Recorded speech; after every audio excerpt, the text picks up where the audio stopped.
Hmm? What? I was just trying to see because I got the live. That's ours. So we should be live streaming. Okay. Hold on.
Good morning, everybody.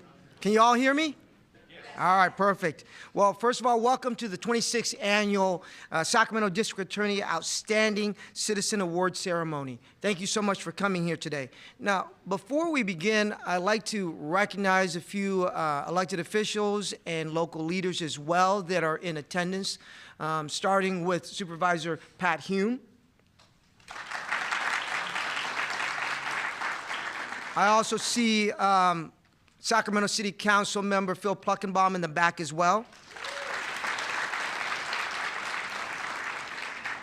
I know that Assemblymember Maggie Krell was set to be here as well, and Supervisor Patrick Kennedy from District 2 as well. And I do want to recognize several of our law enforcement partners and chiefs that are set to be here as well, starting with the chief of the Galt Police Department, Brian Kalinowski, Chief Kalinowski, as well as Sid Patel, who is the special agent in charge, the SAC of the Sacramento region of the FBI, along with Matt Tamayo, the chief of Rancho Cordova as well.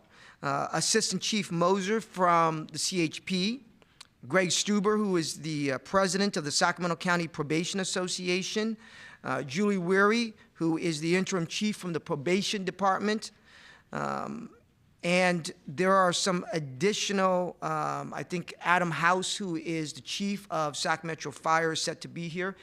And I also like to recognize some of our community leaders that are in attendance. Beth Hassett, the executive director of Weave, who we do a lot of work with as well.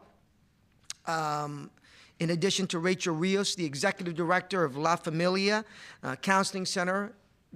They do work with us, especially in black and brown communities in South Sacramento. Christina Rogers with the Land Park Association. And Dara Wu from OCA. Now, in regards to the OCA awards, earlier this month, we recognized the National Crime Victims' Rights Week by holding our second annual Voices for Victims Summit. Several years ago, we started the Voices for Victim Coalition because we wanted to make sure that the voices of victims are always heard and never silenced, whether they be in the board chamber, whether they be in the city council, whether they be in the legislature or in the courtroom.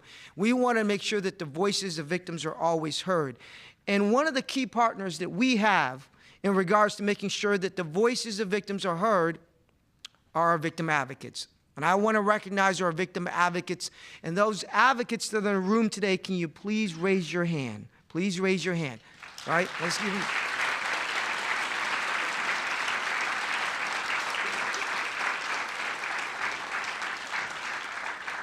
Day in and day out, we are in the courtroom fighting for justice, fighting for survivors and victims. But we could not do that without our advocates. They have a master in social work. And again, it's not just a master in social work, it's a master in terms of empathy and a master in terms of service to victims. And so we could not do our job without them. And I want to recognize them and thank them. But we also have other partners. Because when I was sworn into office, one of the things that I started off by saying was, if you want to go fast, go alone. If you want to go far, go together. And there are a number of organizations in the community that we work with so that we can go further on behalf of victims and survivors, whether it be Weave, whether it be My Sister's House, whether it be the Family Justice Center, whether it be Dignity Health or CASH, Community Against Sexual Harm.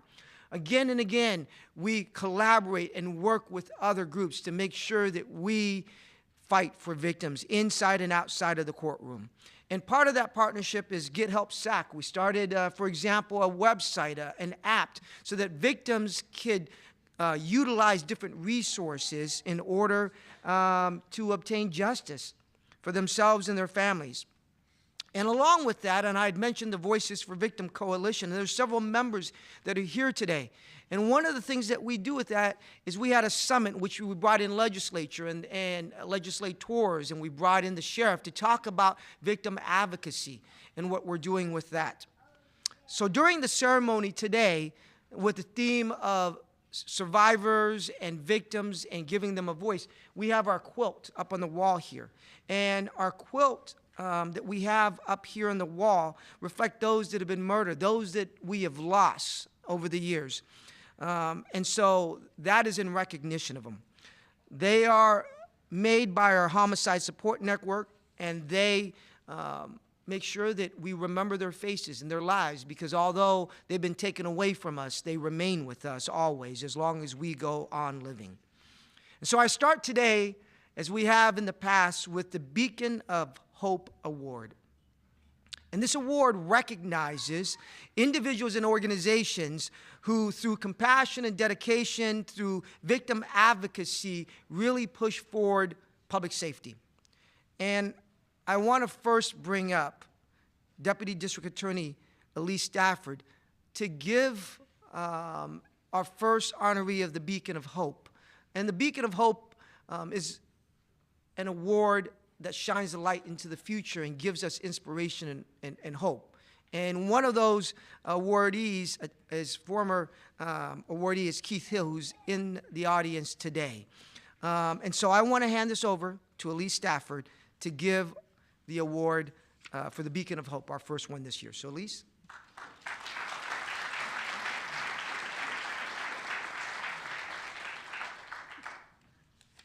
Good morning, everyone. I'm here to present or to introduce Lisa Corral, who's an amazing victim advocate, and she is more than deserving of this Beacon of Hope Award. So let me tell you about her. Yesterday marked Lisa's 24th year with the DA's office, and for 24 years, she excelled at being a domestic violence victim advocate, promoting to supervisor 10 years ago. Lisa does her job with passion and integrity. Her support to victims and the attorneys in the domestic violence unit is unparalleled, and her compassion and patience is legendary. The name of the award, Beacon of Hope, evokes imagery of light and guidance, two things Lisa embodies in full. Edith Wharton said, "There are two ways of spreading the light, to be the candle or the mirror that reflects it. Lisa is our candle. She's not just a source of light, but the source of hope and strength. Every victim that Lisa interacts with feels her warmth. In her 24 years, Lisa has guided thousands of victims through the criminal justice system. While some victims may only need her light for a short time, others endure years of abuse with multiple cases. I can think of one victim in particular whose ex would not stop threatening and stalking her, picking up case after case, terrorizing his victim for 7 years. Lisa was there by her side through it all, her flame in the dark leading her to a better and safer future. Each victim that Lisa interacts with gets her direct light, which is a true gift. Lisa also shines her light on us as DAs and on others. We are the mirrors that reflect her light into the community. I was in the domestic violence unit with Lisa for 8 years. It was one of my favorite units, but the most difficult. Our cases carry an undercurrent of lethality. People are likely to be killed by an intimate partner. Yet we must prove our cases beyond a reasonable doubt to 12 jurors with victims who may recant and crimes that happen behind closed doors. It can feel like an uphill battle with the largest of stakes. Lisa not only provides support to the victims, but cheers on us as attorneys daily. I and others in the domestic violence unit have countless emails from Lisa saying, "I am proud of you. You are amazing. You are the best." These flickers of encouragement and positivity boost morale so we can continue to soldier on and keep our victims and community safe. Lisa has also shown her light on the law enforcement community, training law enforcement so they can reflect her light and warmth. Lisa trained them on how to interact with victims of domestic violence and how to be sensitive to their needs. Each officer that Lisa has taught is another mirror, further spreading Lisa's light. I could go on and on about how amazing Lisa is, but it really is best put simply. Lisa is exceptional, and the world is a better place because she is in it. Lisa is not able to be here today because she is caring for someone else, as she always does. So Colette Brown is here to accept on her behalf. So Tin it is my honor to present to you, for the Beacon of Hope Award, Lisa Corral, being received by Colette Brown.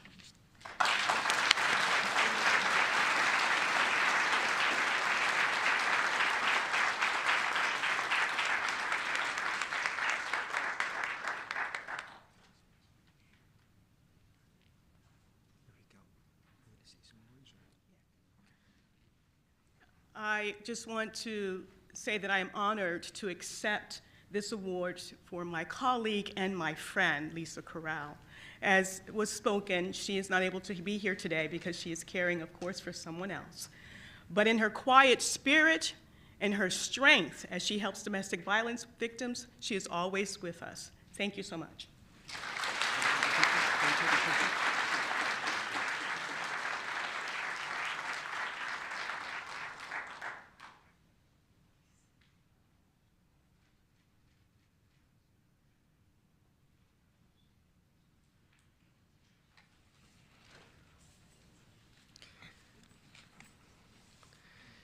If you ever met Lisa, you'll know that she has this quiet elegance and this quiet compassion about her.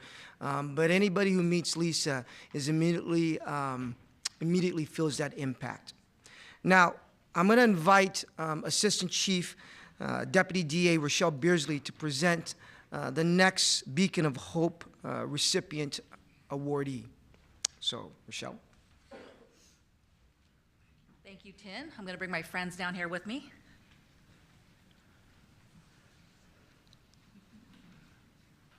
Good morning, everyone. Sacramento has been under attack. As you can see from the pictures behind me, the ecological health of our waterways have been severely degraded by the accumulation of trash, debris that line our creeks, our riverbanks, and our levees. Items such as rugs, sleeping bags, mattresses, tents, batteries, hypodermic syringes, and even buckets full of feces have been dumped and made to flow into our waterways. This not only impacts the community's ability to use and enjoy our rivers and creeks, but there are more darker and deleterious consequences to the habitat and to our personal safety. Many of these items are responsible for armoring the bottoms of the channels, thereby choking out oxygen and impeding fish migration. The trash accumulation also increases flood risks by impeding natural water flow. Now for the good news, the reason why I am honored to present this Beacon of Hope Award. The River City Waterway Alliance, RCWA, is a all-volunteer group committed to addressing these very problems by engaging local citizenry to remove trash at organized events along our local waterways, most notably the American River, Sacramento River, Steelhead Creek, Arcade Creek as their significant tributaries. RCWA has shown up strong today. I'd invite you guys to stand up.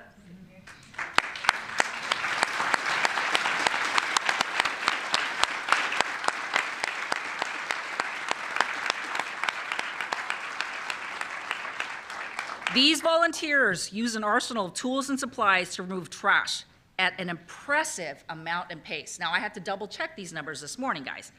But since your founding in January 2023, RCWA has, in 22 months, right, has picked up over 2.8 million pounds of trash in inorganic debris.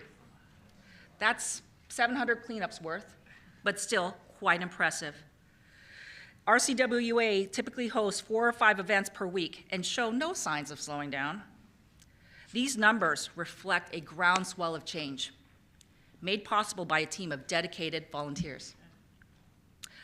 With me today is the tip of the spear, made up of 3 or 4 waterway warriors: David Ingram, Lisa Sanchez, Mark Baker, and Kathleen Ford, who founded RCWA.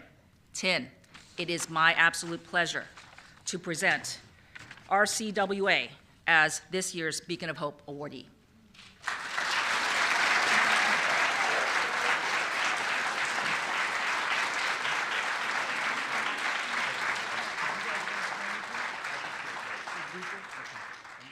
Oops, sorry, they're going to say a few words. I'm David Ingram, and I'm really honored to accept this award on behalf of the amazing volunteers who put their own safety and health on the line day after day. We average 6 cleanups a week, and we've been doing that sustained for 27 months. So they are putting their risk and safety on the line for our community, not just the community of humans, but also, and more importantly, the ecological health and well-being of our native species that are under attack because of the photos that you see here. So thank you to you all for trusting in us, for putting yourself at risk and peril of injury, and much worse. The conditions that we go into are conditions that no one else will go into to get actually into the waterways to pull things out of the creeks and rivers. And the results have been absolutely phenomenal. And to Rochelle, where are you? Thank you so much for recognizing us. We led a tour with the district attorney's office a couple of years ago and showed them Steelhead Creek, and there were gasps. And thank you for fighting for the protection of our waterways as much as you have. The needle has definitely turned since you got involved in this.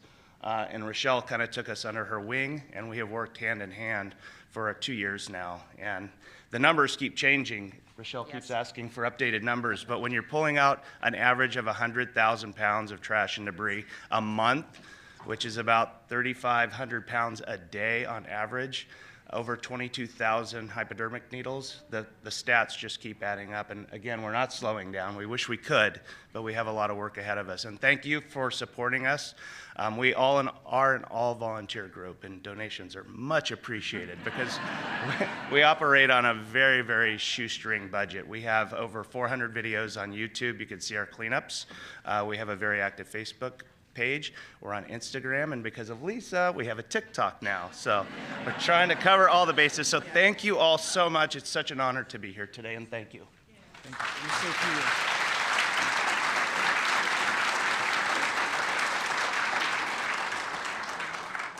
So as some of you in this room may have heard, at one point, about 1.5 years ago, I did sue the city of Sacramento in regards to the unhoused crisis here. Many of our employees and many of the people that were working and living and coming to downtown were facing feces, needles, assaults, hate crimes, arson incidents. Businesses were closing down. And we heard from the community. We heard from the community. We couldn't stay quiet. We had to do something. And I can tell you that we still have a long ways to go. But we have made a difference here in the city of Sacramento in terms of those 16 encampments that we identified and so many others as well. We were over in the Carmichael P-Bid Public Improvement District recently for a dinner event, and there were people coming up talking both to Sheriff Cooper, who leads the homeless outreach team, and myself talking about the improvement in that area. Do we have further to go? Absolutely. Do we have further to go down by the rivers and the waterways? Absolutely. But we are making progress in regards to that. And I can tell you, where would we be without the River City Waterway Alliance? Where would we be without them? Because I can tell you 22,000 needles a month, 100,000 pounds of garbage a month, where would we be without them? Because how many of you right now want to go swimming in any of our rivers? How many of you right now want to go fishing in any of our rivers? Any of you want to go drink the water from there or have your children play in there? And so the efforts of the River City Waterway Alliance and so many others have made a genuine difference. And this is what we're talking about with fighting inside the courtroom and outside the courtroom for our victims and for survivors and for our community. So I want to say thank you so much for what you do.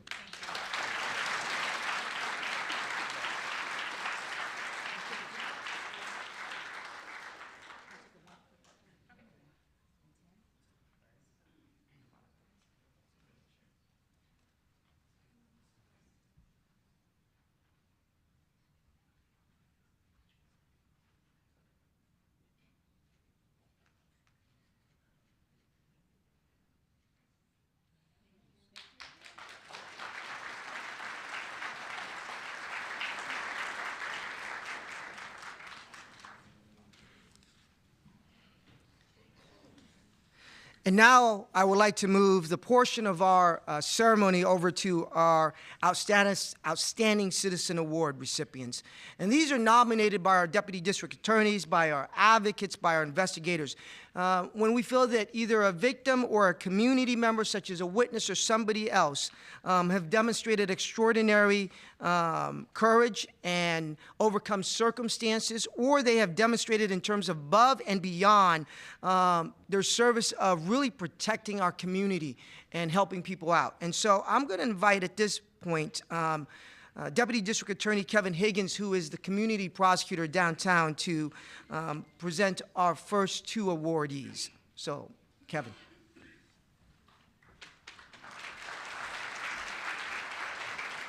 Thank you, Tin. I'd like to have Scott Kingston and North Paradena come down with me now, if they could. Thank you.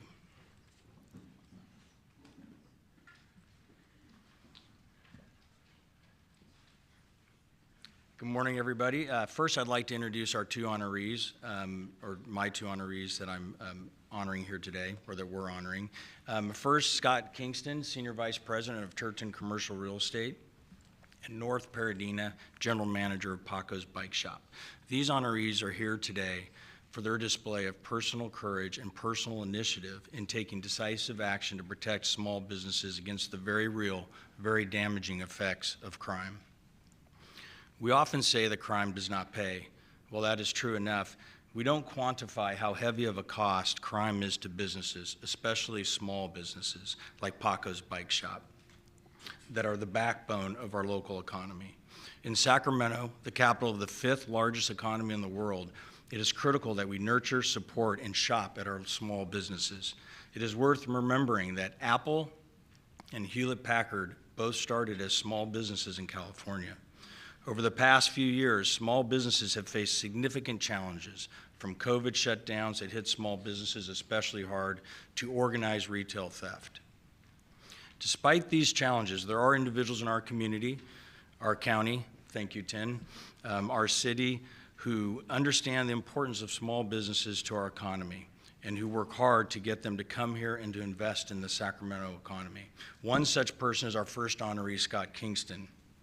Scott is a 21-year champion of Sacramento who convinced his close friend, Russell Hamby, to open Paco's Bike Shop, a flagship 12,000 square foot bike store in Midtown Sacramento, and to make that store and our central city the hub of his multi-location business.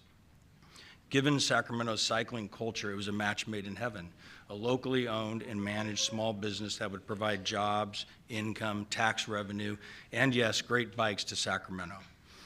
Paco's became part of the fabric of Midtown and Sacramento's cycling community. On February 27, 2024, at 5 in the morning, that fabric was torn apart by a brazen, organized retail theft where an individual broke through the skylight of Paco's, having broken into another small business, Time Tested Books, in order to access their adjoining roof. Once having broken through the skylight, causing $14,000 worth of damage, the thief lowered himself into the store, selected 4 high-end bikes valued at over $40,000, and lifted them up through the broken skylight. Left on the roof after the crime, an empty handgun holster was found, showing that the burglar was armed with a gun when he entered Paco's. Thankfully, Paco's had a surveillance camera in the store, and when the thief landed, the store camera caught him, his profile, before he was able to pull up his face covering. Our first honoree, Scott Kingston, Senior Vice President of Turton Commercial Real Estate, took immediate action on the morning of the break-in by taking the initiative to speak out, not only for Paco's, but for all small businesses in Sacramento and beyond, when he contacted the city's leadership and other elected officials to bring attention to this theft and how crime was making it very difficult for him to bring new businesses to the area and have them stay and survive. His passionate message to our civic leaders that crime was killing our businesses, and in particular, his ability to bring new business to Sacramento, set the wheels in motion to bring the perpetrator of this offense to justice. Our second honoree, North Paradena, is the manager of Paco's Bike Shop. He first discovered the break-in and found the surveillance video which showed the burglar dropping down through the skylight. Knowing that time was of the essence, Mr. Paradina took the initiative and did what we in law enforcement advise not to do. He set out on his own to try and yeah, don't do that. To try and find the perpetrator, and lo and behold, by North C Street and 14th, he saw an individual wearing some of the same clothes from the surveillance video, walking with one of the stolen bikes over the railroad tracks. At this point, I would like to acknowledge the outstanding work of the Sacramento Police Department, in particular, Detective Curtis Bodner, who, along with other officers, immediately responded to the scene. And on the other side of the railroad tracks, they found stolen bikes outside of the tent that belonged to Tycho Rooney. Inside the tent, they found the suspect, Tycho Rooney, with a loaded semi-automatic 9mm stolen handgun, methamphetamines, as well as all of the clothes that he was wearing during the burglary. Mr. Paradina later identified the defendant from the surveillance video, and his initiative led to Mr. Rooney's arrest, prosecution, and a 6-year state prison sentence. District Attorney Tin Ho, I proudly present to you Scott Kingston and North Paradina as recipients of the Outstanding Citizen Award.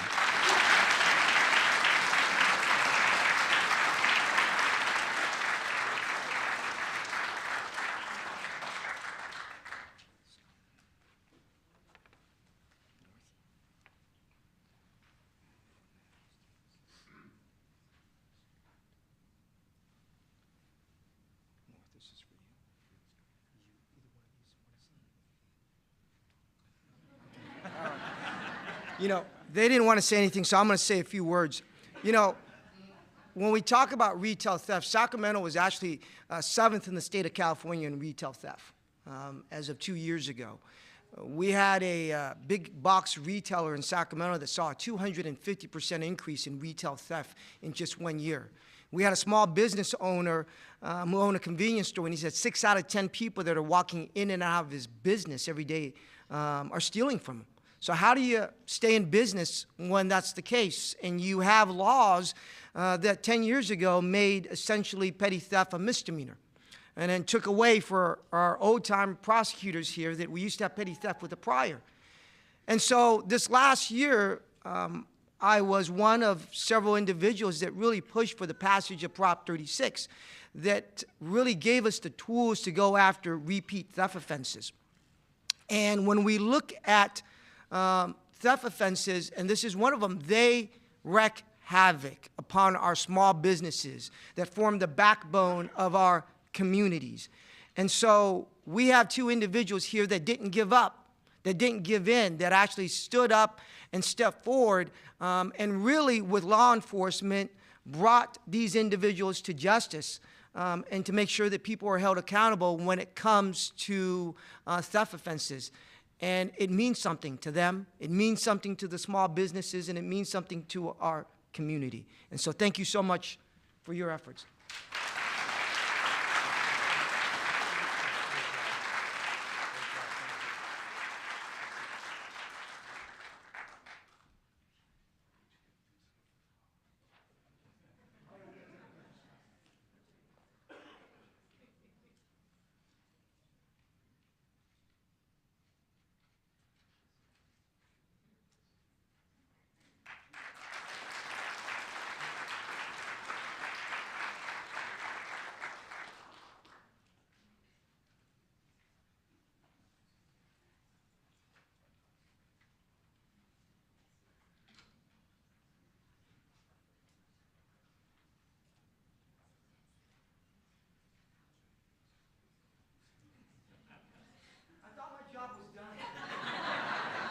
Apparently, it's never done.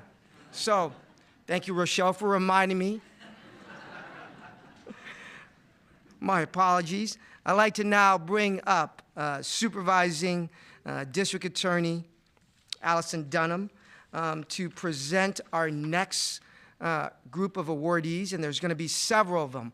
And at the end of this, I'm going to ask Supervisor Patrick Kennedy, who's now here in the room, and also Supervisor Pat Heem to come up with me to present the awardees as well. But I'm going to turn it over to Supervising District Attorney Allison Dunham.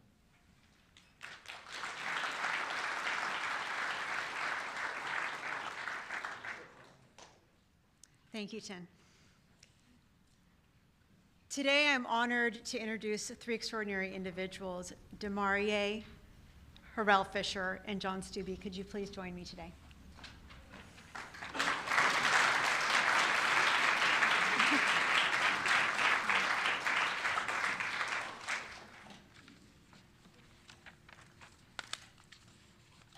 Thank you, Harrell. Come on. All right. I'm incredibly proud to recognize these individuals for their humanity and their courage in the face of tragedy. On July 27th of 2020, a quiet evening in West Sacramento was disrupted by the sound of gunshots inside of a home. A few minutes later, Carolina Clayton and Mandiko Quadzo argued in front of that home. Carolina Clayton placed 4 small children in the back seat of her car. She got into the driver's seat, and Mandiko Quadzo got into the passenger seat just as she was pulling out of the driveway. Mandiko Quadzo and Carolina Clayton had been in a relationship for several years. They had 4 children, and Demarie was just 6 years old at that time. Later that evening, Harrell Fisher was working on his boat on the river, outside of on River Road in Sacramento County. He heard a car crash down a levee and into the Sacramento River. Harrell called his friend, John Stubbe, and asked him to pick him up on his boat so he could check on the car that had crashed into the river. When they arrived at the crash site, they saw the car in the river. Mandiko Quadzo was standing outside of the car and providing no help. Harrell and John looked inside of the car and saw 4 small children in the back seat of the car. Their seat belts had already been taken off by Demarie. Carolina Clayton was in the front seat, still in the driver's seat, and she was not responsive. Harrell and John took the children out of the car and placed them into the boat. Harrell called 911.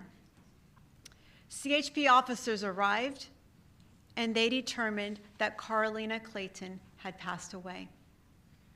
At that time, everyone thought that this was simply a car accident, until Demarie told Harrell that Mandiko Quadzo had shot his mother while she was driving the car. Harrell immediately told the CHP officers, and they took Mandiko Quadzo into custody. In July of 2024, Demarie, now 10 years old, No.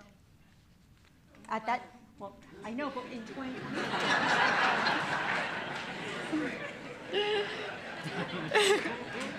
As you can see, he is a strong young man, and he testified at a jury trial along with Harrell and John Stubbe. At the jury trial, Mandiko Quadzo was convicted of first-degree murder. He is now serving 53 years to life in state prison. Tin Ho, I want to present to you Demarie, Harrell Fisher, and John Stubbe for this year's Outstanding Citizen Award.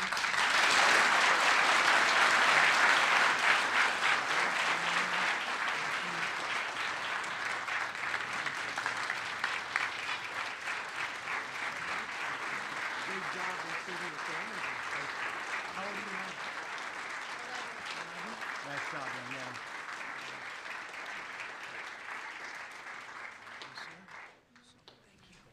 Demarie, here's this for you. And then, look, you even got this. Look at that. Thank you.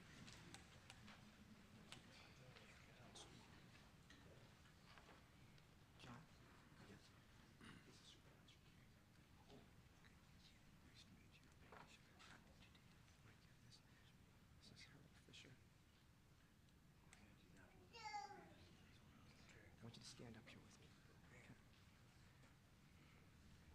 me. Can we all give a round of applause to all of them, especially to Mario?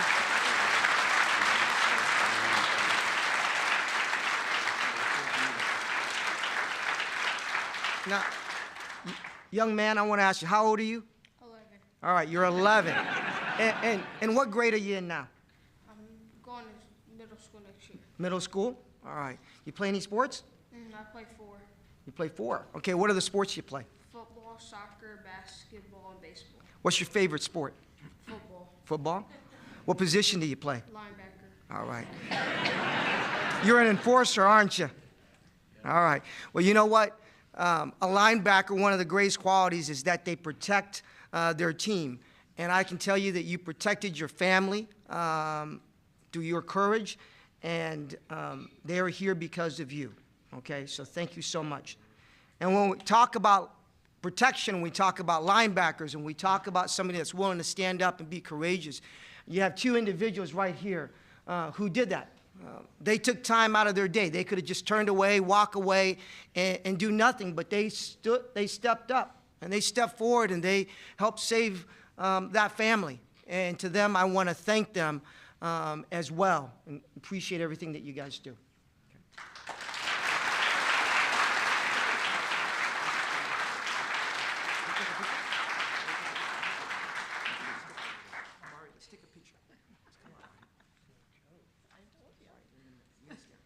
That's why I wanted you to come.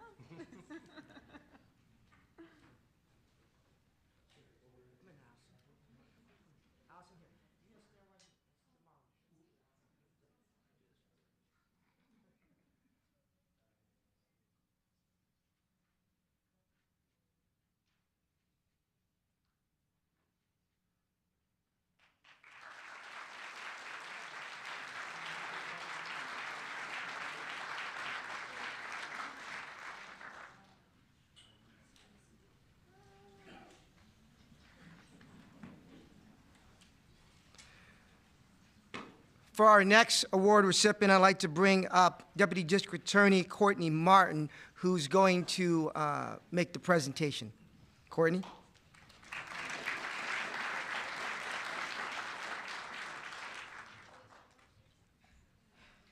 I'm inviting Gigi Barrios here to the podium with me. So for 5 years, I was the human trafficking prosecutor here at the DA's office. And one of our important roles here at the DA's office is to create partnerships with people who can help our victims. And in the human trafficking unit, one of our most important partnerships has been the Dignity Health Medical Safe Haven Clinic. And Gigi is the program coordinator for that clinic. It is a really innovative program. It's a residency program for young physicians, and it's specifically to treat survivors of human trafficking and those who are at risk to be trafficked. It's such a unique and valuable program. As I've spoken to prosecutors and law enforcement across the state, it's really stood out to me that this is a valuable resource in our community that is not everywhere. It's something that we have that other places do not have. And because of that, because the model has worked so well, it's actually, they've actually opened 6 clinics in California and are working on one in Arizona. And so it's a super valuable program, and Gigi has been known in Sacramento for her compassionate and warm care of the patients who come through their doors. She's also been known for the collaborative partnerships that she's built, attending every meeting with fellow service providers, connecting with law enforcement, and being someone who is prepared when a patient walks through their door and needs help. And so that brings us to November 2022, when Precious came into the clinic for a prenatal appointment. Gigi knew Precious. She had worked with her in the past, and so she immediately could tell that something was wrong. Precious was anxious. Every time she got a text message, she was agitated. She wasn't making eye contact. She was hesitant when Gigi asked her questions. And so Gigi kept pressing, asking what was going on, what was happening in her life. And for those of you who've worked in this area, you know how difficult it is for victims to disclose that they are being trafficked. But because because Precious trusted Gigi, she told her what was going on that day. She'd been trafficked for several months, and her trafficker was in the parking lot. He had a gun. He'd been threatening her throughout the day, specifically that day, as well as in the past. And the child that she was carrying, that she was there for the prenatal appointment for, was her trafficker's child.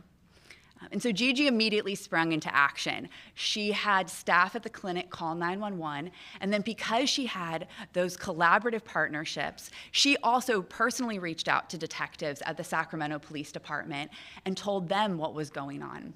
We have Detective Anthony Figueroa here. And for those of you in law enforcement, you know that this is unusual, that patrol responded to the clinic, but also detectives were just a few minutes out behind them because of the call that Gigi made. Patrol officers found the defendant in the parking lot. They found the gun that Precious had described in the secret compartment in his car. And they detained him and they arrested him that day. He was a parolee. He was a three-striker with a violent criminal history. And I was telling someone, I watched the body-worn camera and realized when he was detained that day, those were the last moments of freedom that he would have, because he was eventually sentenced to 71 years to life in prison.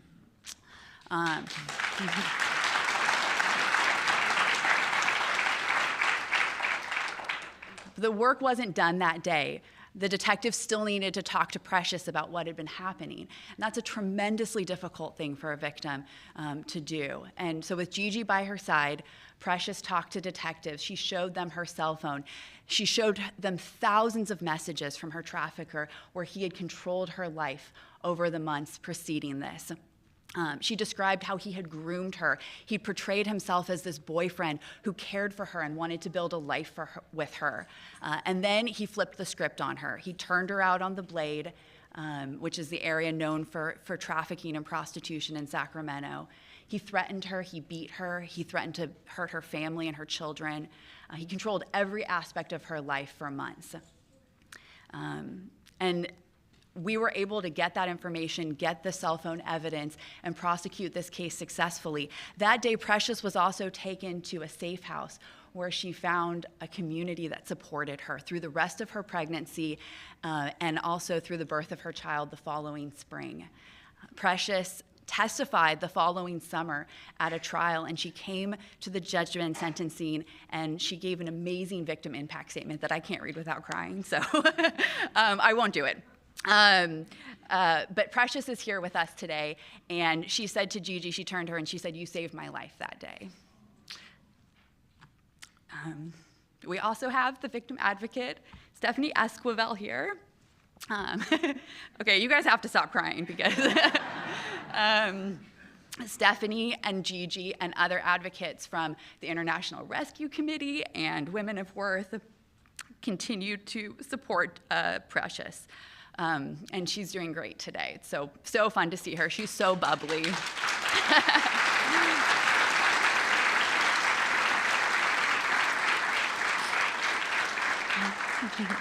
She's so bubbly and curious and so positive about where she is in her life now. We also have Eugene Shim from our office, who was an investigator on our case. All of these people were a team who came together. Christina Trujillo, another detective at the Sacramento Police Department as well. I think Precious would agree that she wouldn't be where she is today without all of these people. And as I reflect on this case and reflect on Gigi, I think about how it's not really what we do in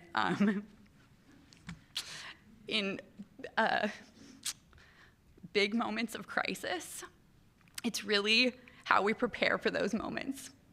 And all the small and mundane actions, like the actions that Gigi took as she built a relationship with Precious. She built trust, she built a connection, so that when Precious walked into that clinic that day, she knew that Gigi was already on her side. It's those actions that prepare us to act with wisdom and courage and compassion. So thank you, Gigi, for being a person who did that.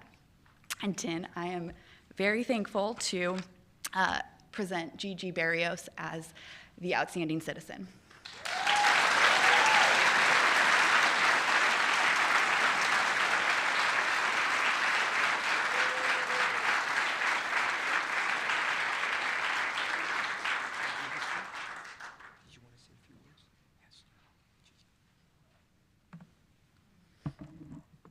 think every time we talk about this trial, we all get a little emotional. So hopefully I can get through this without crying. I did write out my speech because there are very important people in the room that I want to acknowledge and recognize today.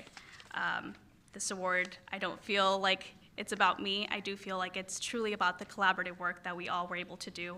I've been in this work for 10 years now, and I think that was one of those life-changing moments for me where I truly recognized what it means to partner, to know the community partners, and what our weaknesses are. I don't have the resources that other agencies did at the time, and so I knew exactly who to call and who to reach out to, and the way everybody responded throughout the entire, I don't even know how long it was, quite a few months, to withstand that trial. It was hard work. It was during the holidays, and the incident happened on a Friday.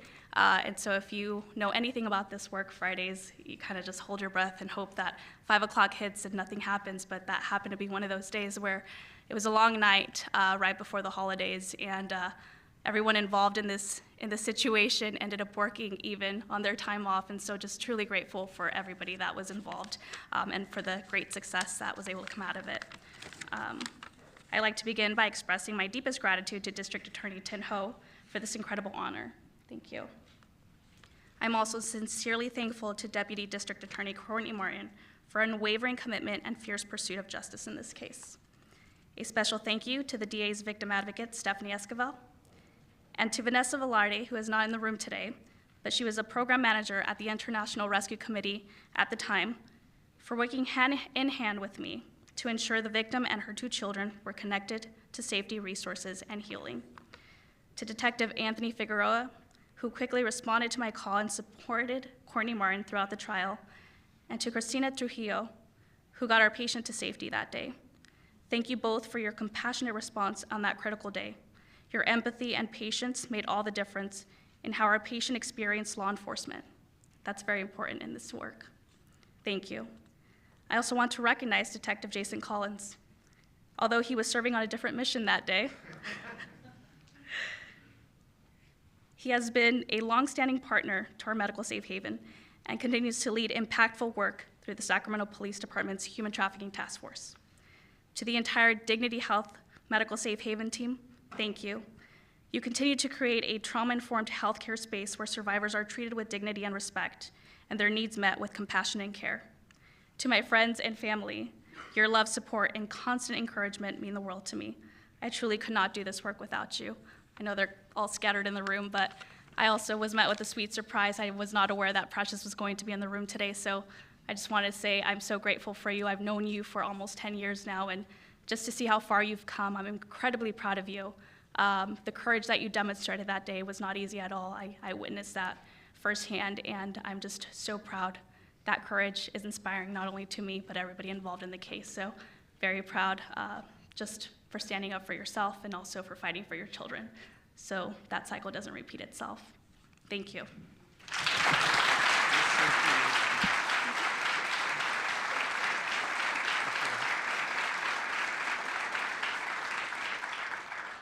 So Gigi, thank you so much for the service and the courage that you demonstrated that day, going above and beyond your job. And Precious, it's a pleasure and an honor to have you here with us because you are truly inspirational in terms of where you are going with your life for you and your child. So thank you for being here. I do want to take a moment to talk about the profession of being a prosecutor and to highlight that this is more than just a paycheck. It is more than just showing up at 8 or 9 o'clock in the morning and then clocking out at 5 o'clock. It is more than when we pick up a file, a piece of paper, or a case number, or just a name on a file. It means so much more. And you can hear it and you can see it in Courtney's voice, the passion that she has for this job. I can tell you from the moment that I became a prosecutor, I've never worked a single day. Because how do you work when you are constantly doing something that you love, that you are passionate about? And I know that there are law enforcement officers in this room that feel the same way, and that there are people that are out cleaning our waterways that feel the same way. And so this is what we're talking about in terms of passion and dedication that you have We have approximately 180 prosecutors in this office. I can tell you that we are passionately fighting for you every single day in every single way. People like Precious, but we couldn't do it without people like Gigi and people like Precious and Demarie. Now, Demarie, I'm not done yet because I'm going to be recruiting you one day. I know you want to be a football player, but I need you to be a prosecutor. All right? So, you know, about 15 years from now, I'm going to be knocking on your door, and I'm going to try to recruit you to come to my office, okay? But this is what it's about, and thank you so much. Let's take a picture.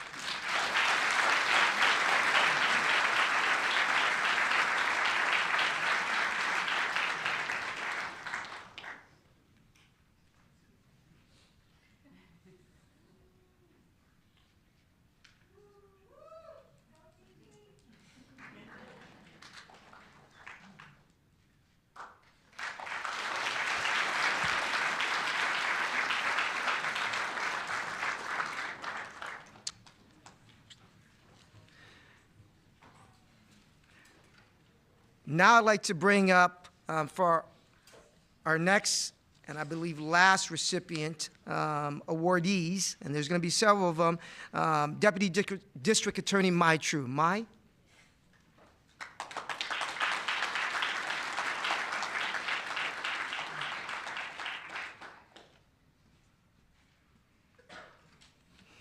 Good morning, everyone. If I can please invite Joseph Bayless, Brandon Gross, Devontae Rainey, Michael Armendariz, and Brian Saldivar down to the podium to join me.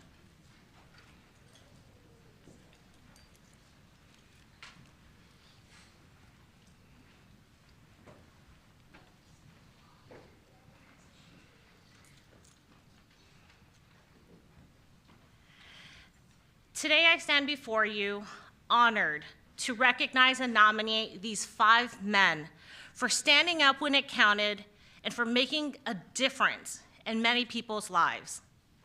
May 26th of 2022 was a tragic and horrific day for the Vargas family. At about 8:30 in the morning, when people are going to work, when families are dropping off their students at school, Veronica Vargas was driving her 4-year-old daughter, Samantha, whom we call Sammy, that morning. As they crossed through the intersection of Power Inn Road and Elsie Avenue, they were broadsided by the defendant charged in this case, driving 89 miles an hour when he ran a red light and slammed into their car. Veronica never saw it coming. I have a few pictures. That's the defendant's car. That's the victim's car. They were hit so hard, it pushed her car 264 feet from where the impact was. That is what her car was when these men were in the area. So there are 3 individuals, Brian Casado, who we'll talk about a little bit later, Brandon Gross, and Joseph Bayless. They were the first ones in that intersection and saw this crash in front of their eyes. And without hesitation, they stopped and pulled over because they knew there were people in that car. In that car, there were 2 people. Brian Casado saw that the driver's side was so smashed, he couldn't get in. But he could see in the upside down portion of the car that there was a child back there, and he could hear her. They got together and they did whatever they could. Joseph Bayless ran to his car to get a pry bar to try to pry open those doors. And while they were doing this, they also saw that the defendant was getting out of his car and walking away. And Brandon Gross told officers that day that they all paused for a quick moment to decide, do we go after him or what do we do?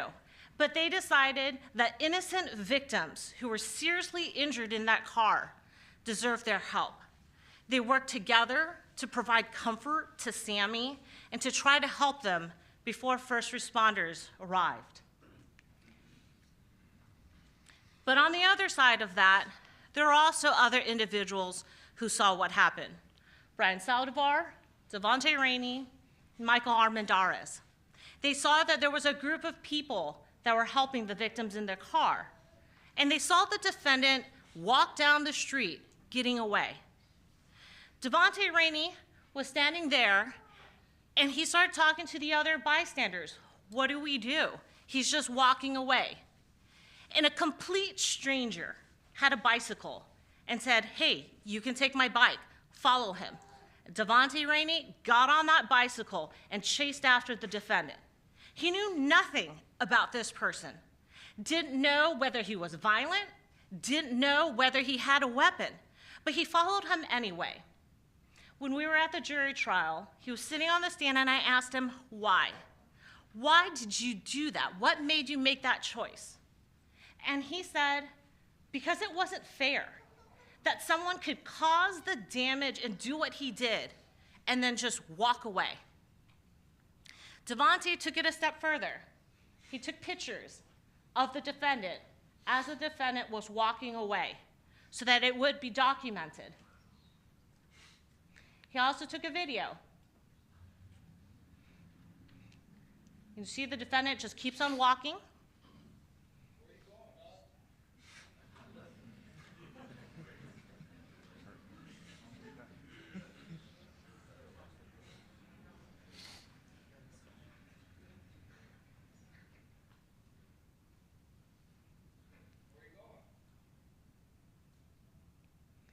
And what you see that car pulling up and that person getting out of the car, that's Michael Armendariz.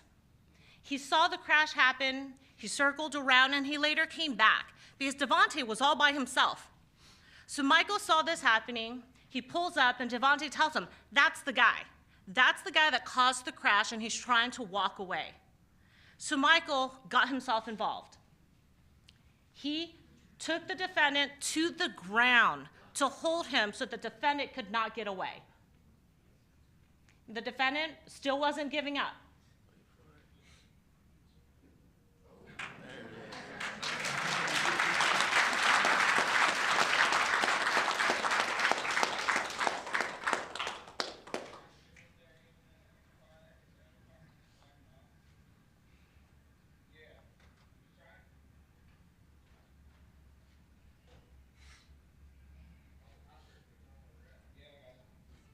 So what you could hear is you could hear Devontae talking to somebody else.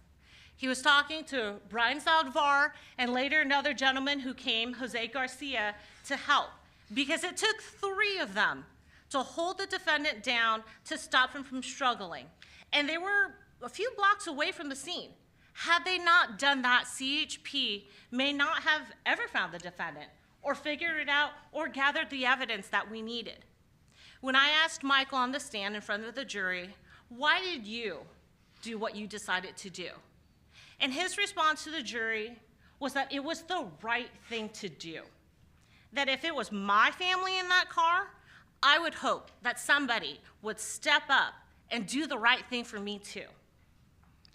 At the end of the day, the defendant, who was a .251 and already on DUI probation, was convicted by a jury. They found him guilty of gross vehicular manslaughter with intoxication, driving under the influence, causing injury, and then hit and run, causing injury or death. Veronica died on scene. Her 4-year-old, Sammy, is here today. Sammy suffered a spinal cord injury, severe traumatic brain injury, and multiple fractures and contusions. The Vargas family is here and wanted to also thank and recognize these complete strangers who stopped to step up and do the right thing for this community. I think although we have these tragic cases that we deal with as prosecutors, meeting people like these men give us hope in the humanity that our community still believes in doing the right thing and helping families like the Vargas family find justice. The defendant was sentenced to the maximum of his convictions of 13 years and 8 months. I want to thank CHP, who is here, for what they did that day in helping investigate the case and helping us convict the defendant. Investigators Keith Burgoon and Hans Merton, who aren't here today, for their investigative work. My advocate, Maylin Chong, for being with the family. And thank you to the Vargas family for standing with us and helping us help you. So, District Attorney Tinho, it is my honor to nominate Brian Saldivar, Devontae Rainey, Joseph Bayless, Brandon Gross, and Michael Armendariz for this year's Outstanding Citizen Award.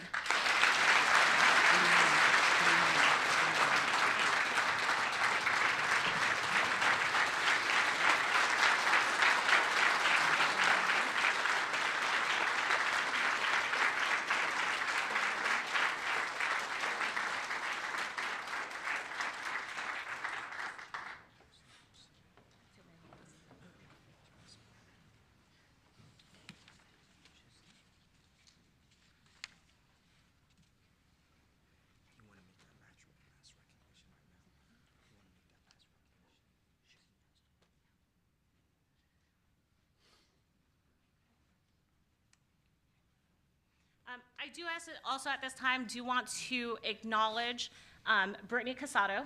Her husband, Brian Casado, was the first person, and he unfortunately and tragically passed away before this happened. But I do want to recognize his family for what he did in providing comfort to Sammy until she was rescued out of that car.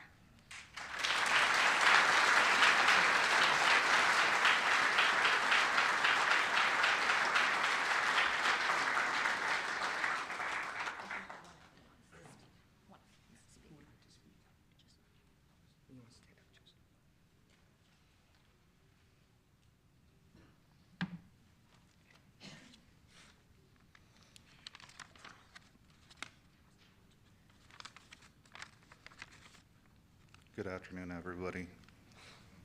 First off, I'd like to say thank you to Sacramento County District Attorney's Office for this honor. I'm incredibly humbled to receive it. That day was heartbreaking. I did what I hoped everybody would do. Tried to help where I could and made sure the truth was heard. It was never about the recognition. It was about doing what was right. This award belongs just as much to the first responders, the prosecutors, and especially to the families impacted by the family impacted by the tragedy. My thoughts remain with them, and I carry that moment with me every day. Thank you again for this recognition. Thank you.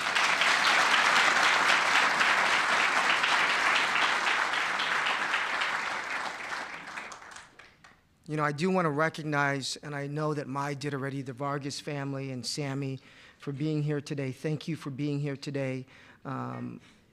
These gentlemen here fought every step of the way in Veronica's memory and to help Sammy. You know, I'm sure if we were to do the trial, we would probably start the trial off by saying, "Hey, dog, where are you going?" So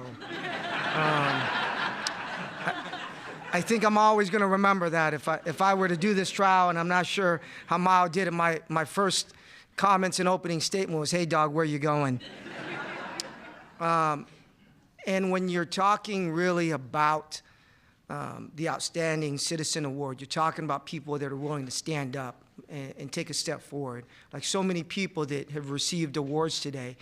And these complete strangers going about their day came upon an horrific incident, and they were willing to step up and step forward and show such great courage to hold somebody accountable so that although we had a life lost, we had a life completely altered and a family torn apart and that are recovering. We have people here that are willing to help with a measure of closure and a measure of justice and to give them that.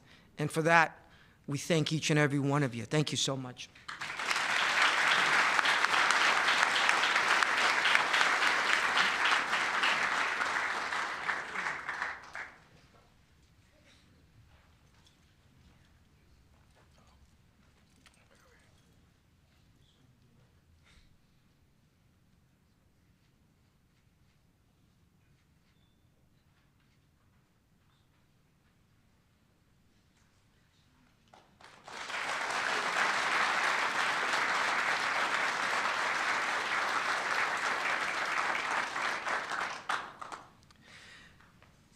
And so as we bring the Outstanding Citizen Award ceremony to a close, this is always a great time of the year for us because as prosecutors, because it allows us an opportunity to recharge our batteries. It allows us for a moment to remind ourselves and sometimes to remind the greater public of the work that we do in public safety and to really fight for justice. But I want to emphasize again, as I started today, if you want to go fast, go alone. If you want to go far, go together.